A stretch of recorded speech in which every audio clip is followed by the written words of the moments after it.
The term duplex communication is used to describe a communication channel that can carry signals in both directions. We actually know two types of duplex settings that are used for communications of an Ethernet network, and those are full duplex and half duplex. In half duplex, data can only go in one direction at a time. So this means you cannot send or receive data at the same time.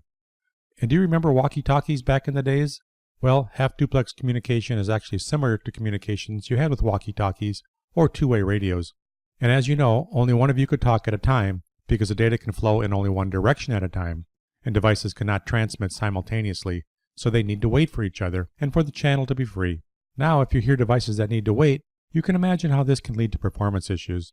So half duplex is more or less history, and as a result, full duplex communication has replaced it in today's hardware. If you have an option to choose between half duplex and full duplex, of course, always pick full duplex. Half duplex connections were typical with older hardware, such as hubs. Another issue that could happen with half duplex is collisions.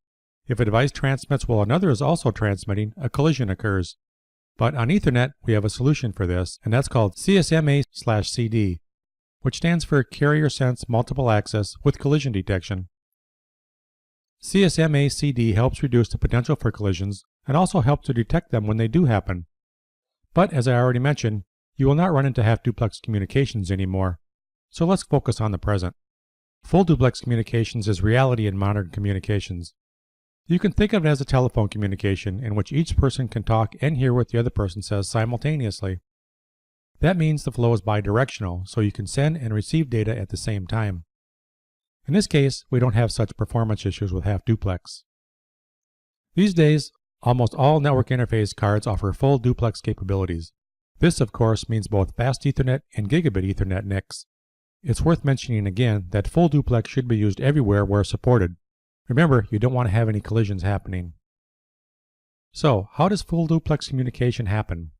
Each full duplex connection uses only one port. Full duplex communication requires a direct connection between two nodes. And, this is important, they both have to support full duplex. In our example, we have full duplex communication between two switches. And you need to configure both these ports on separate switches to operate in full duplex mode. We also have full duplex communication between a switch and the server in the example. And again, here you also need to configure both ports to operate in full duplex mode. Well, how do you configure duplex on Cisco switches? Let's take a look at a port configuration. This example shows duplex and speed settings on a fast Ethernet interface with two switches. Duplex mode is set for each interface, and here you use the duplex command to specify the duplex mode of operation for switch ports. The duplex command supports three options. The full option sets full duplex mode. The half option, of course, sets half duplex mode. And then there's the third option, which is the auto mode.